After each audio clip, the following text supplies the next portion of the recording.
जय श्री राम मित्रों, आज आप सुनेंगे संपूर्ण हनुमान चालीसा हिंदी भावार्थ सहित। पहला दोहा है, श्री गुरु चरण सरोज रज, निज मन मुकुरु सुधारी, बरनऊं रघुवर बिमल जसु, जो दायकु फल चारे। इसका अर्थ है, श्री गुरु महाराज के चरण कमलों की धूलि से अपने मन रूपी दर्पण को पवित्र करके श्री रघुवीर के निर्मल यश का वर्णन करता हूं, जो चारों फल धर्म, अर्थ, काम और मोक्ष को देने वाला है। दूसरा दोहा है, बुद्धिहीन तनु जानिके सुमिरो पवन कुमार, बल बुद्धि विद्या देहु मोहिन, हरहु कलेश विकार। इसका अर्थ है, हे पवन कुमार, मैं आपको सुमिरन करता हूं। आप तो जानते ही हैं कि मेरा शरीर और बुद्धि निर्बल है। मुझे शारीरिक बल, सद्बुद्धि एवं ज्ञान दीजिए और मेरे दुखों व दोषों का नाश कर दीजिए। पहली चौपाई है, जय हनुमान ज्ञान गुण सागर, जय कपीस तिहुँ लोक उजागर। इसका अर्थ है, श्री हनुमान जी, आपकी जय हो। आपका ज्ञान और गुण अथाह है। हे कपीश्वर, आपकी जय हो। तीनों लोकों, स्वर्गलोक, भूलोक और पाताल लोक में आपकी कीर्ति है। दूसरी चौपाई है, रामदूत अतुलित बलधामा, अंजनी पुत्र पवन सुत नामा। इसका अर्थ है, हे पवन सुत अंजनी नंदन, आपके समान दूसरा बलवान नहीं है। तीसरी चौपाई है, महावीर विक्रम बजरंगी, कुमति निवार सुमति के संगी। इसका अर्थ है, हे महावीर बजरंग बली, आप विशेष पराक्रम वाले हैं। आप खराब बुद्धि को दूर करते हैं और अच्छी बुद्धि वालों के साथी सहायक हैं। चौथी चौपाई है, कंचन बरण बिराज सुबेसा, कानन कुंडल कुंचित केसा। इसका अर्थ है, आप सुनहले रंग, सुंदर वस्त्रों, कानों में कुंडल और घुंघराले बालों से सुशोभित हैं। पांचवी चौपाई है, हाथ वज्र और ध्वजा विराजे, कांधे मूंज जनेऊ साजय। इसका अर्थ है, आपके हाथ में वज्र और ध्वजा है और कंधे पर मूंज के जनेऊ की शोभा है। छठवीं चौपाई है, शंकर सुवर्ण केसरी नंदन, तेज प्रताप महाजगवंदन। इसका अर्थ है, शंकर के अवतार। हे केसरी नंदन, आपके पराक्रम और महान यश की संसार भर में वंदना होती है। सातवीं चौपाई है, विद्यावान गुणी अति चातुर, राम काज करिबे को आतुर। इसका अर्थ है, आप प्रकांड विद्या निदान हैं, गुणवान और अत्यंत कार्य कुशल होकर श्री राम के काज करने के लिए आतुर रहते हैं। आठवीं चौपाई है, प्रभु चरित्र सुनिबे को रसिया, राम लखन सीता मन बसिया। इसका अर्थ है, आप श्री रामचरित सुनने में आनंद रस लेते हैं। श्री राम, सीता और लखन आपके हृदय में बसे रहते हैं। नौवीं चौपाई है, सूक्ष्म रूप धरि सियहिं दिखावा, बिकट रूप धरि लंक जरावा। इसका अर्थ है, आपने अपना बहुत छोटा रूप धारण करके सीता जी को दिखलाया और भयंकर रूप करके लंका को जलाया। 10वीं चौपाई है, भीम रूप धरि असुर संहारे, रामचंद्र के काज संवारे। इसका अर्थ है, आपने विकराल रूप धारण करके राक्षसों को मारा और श्री रामचंद्र जी के उद्देश्यों को सफल कराया। 11वीं चौपाई है, लाए सजीवन लखन जियाये, श्री रघुवीर हर्षि उर लाये। इसका अर्थ है, आपने संजीवनी बूटी लाकर लक्ष्मण जी को जिलाया, जिससे श्री रघुवीर ने हर्षित होकर आपको हृदय से लगा लिया। 12वीं चौपाई है, रघुपति कीन्ही बहुत बड़ाई, तुम मम प्रिय भरत संभाई। इसका अर्थ है, श्री रामचंद्र ने आपकी बहुत प्रशंसा की और कहा कि तुम मेरे भरत जैसे प्यारे भाई हो। 13वीं चौपाई है, सहस बदन तुम्हारो जस गावें, अस कही श्रीपति कंठ लगावें। इसका अर्थ है, श्री राम ने आपको यह कहकर हृदय से लगा लिया कि तुम्हारा यश हजार मुख से सराहनीय है। 14वीं चौपाई है, सनकादिक ब्रह्मादि मुनीसा, नारद सारद सहित अहिसा। इसका अर्थ है, श्री सनक, श्री सनातन, श्री सनंदन, श्री सनत कुमार आदि मुनि ब्रह्मा, आदि देवता नारद जी, सरस्वती जी, शेषनाग जी सब आपका गुणगान करते हैं। 15वीं चौपाई है, जम कुबेर दिग्गपाल जहां ते, कभी कोबिद कही सके कहां ते।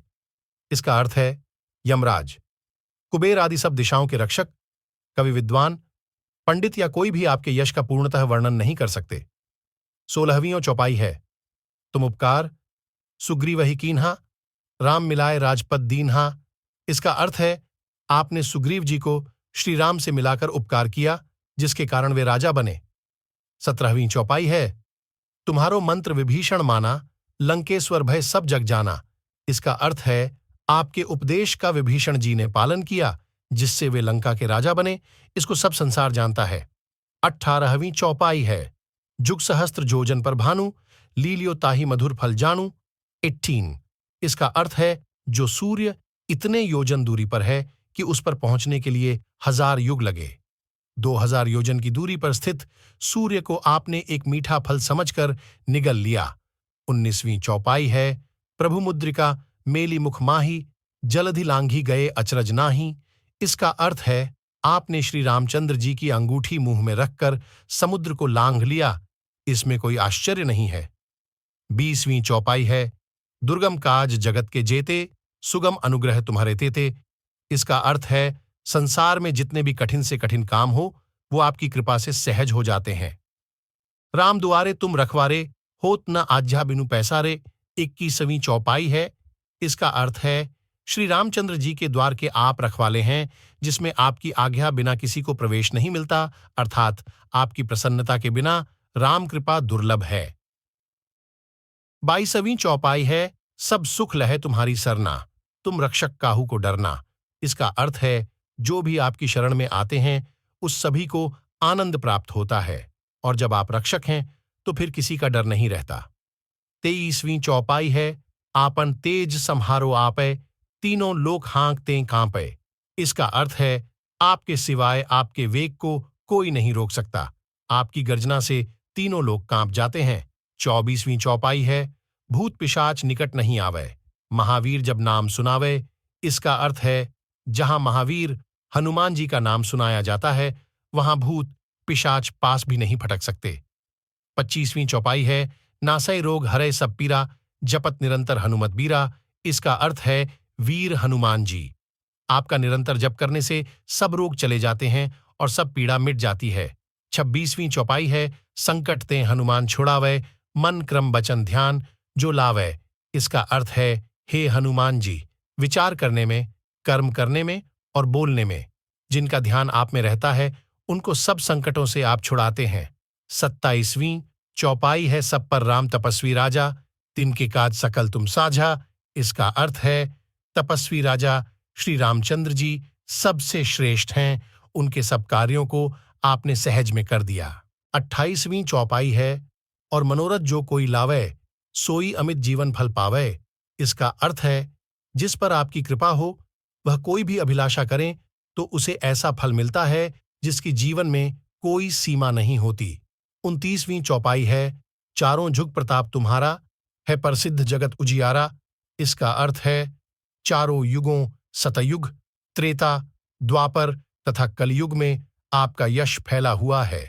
जगत में आपकी कीर्ति सर्वत्र प्रकाशमान है। 30वीं चौपाई है, साधु संत के तुम रखवारे, असुर निकंदन राम दुलारे। इसका अर्थ है, हे श्री राम के दुलारे, आप सज्जनों की रक्षा करते हैं और दुष्टों का नाश करते हैं। 31वीं चौपाई है, अष्ट सिद्धि 9 निधि के दाता, असबर दीन जानकी माता। इसका अर्थ है, आपको माता श्री जानकी से ऐसा वरदान मिला हुआ है जिससे आप किसी को भी 8 सिद्धियां और 9 निधियां दे सकते हैं। 32वीं चौपाई है, राम रसायन तुम्हारे पासा, सदा रहो रघुपति के दासा। इसका अर्थ है, आप निरंतर श्री रघुनाथ जी की शरण में रहते हैं, जिससे आपके पास बुढ़ापा और असाध्य रोगों के नाश के लिए राम नाम औषधि है। 33वीं चौपाई है, तुम्हारे भजन राम को पावे, जन्म जन्म के दुख बिसरावे। इसका अर्थ है, आपका भजन करने से श्री राम जी प्राप्त होते हैं और जन्म जन्मांतर के दुख दूर होते हैं। 34वीं चौपाई है, अंतकाल रघुबरपुर जाई, जहां जन्म हरि भक्त कहाई। इसका अर्थ है, अंत समय श्री रघुनाथ जी के धाम को जाते हैं और यदि फिर भी जन्म लेंगे तो भक्ति करेंगे और श्री राम भक्त कहलाएंगे। 35वीं चौपाई है, और देवता चित्त न धरई, हनुमत सेई सर्व सुख करई। इसका अर्थ है, हे हनुमान जी, आपकी सेवा करने से सब प्रकार के सुख मिलते हैं, फिर अन्य किसी देवता की आवश्यकता नहीं रहती। 36वीं चौपाई है, संकट कटई मिटई सब पीरा, जो सुमिरई हनुमत बलबीरा। इसका अर्थ है, हे वीर हनुमान जी, जो आपका सुमिरन करता रहता है, उसके सब संकट कट जाते हैं और सब पीड़ा मिट जाती हैं। 37वीं चौपाई है, जय जय जय हनुमान गोसाई, कृपा करहु गुरुदेव की नाई। इसका अर्थ है, हे स्वामी हनुमान जी, आपकी जय हो, जय हो, जय हो। आप मुझ पर कृपालु श्री गुरु जी के समान कृपा कीजिए। 38वीं चौपाई है, जो 7 बार पाठ कर कोई, छूट ही बंदी महासुख होई। इसका अर्थ है, जो कोई इस हनुमान चालीसा का 100 बार पाठ करेगा वह सब बंधनों से छूट जाएगा और उसे परमानंद मिलेगा। 39वीं चौपाई है, जो यह पढ़े हनुमान चालीसा होए सिद्धि साखी गौरीसा। इसका अर्थ है भगवान शंकर ने यह हनुमान चालीसा लिखवाया, इसलिए वे साक्षी हैं, जो इसे पढ़ेगा उसे निश्चय ही सफलता प्राप्त होगी। 40वीं चौपाई है, तुलसीदास सदा हरिचेरा कीजय नाथ हृदय मन डेरा। इसका अर्थ है, हे नाथ हनुमान जी, तुलसीदास सदा ही श्री राम का दास है, इसलिए आप उसके हृदय में निवास कीजिए। हनुमान चालीसा का आखिरी दोहा है, पवन तनय संकट हरण मंगल मूर्ति रूप, राम लखन सीता सहित हृदय बसहु सुरभूप। इसका अर्थ है, हे पवन सुत हनुमान जी, आप सारे संकटों को दूर करने वाले हैं तथा आप कल्याण की मूर्ति है। आप भगवान रामचंद्र जी, लक्ष्मण जी और माता सीता के साथ मेरे हृदय में निवास कीजिए।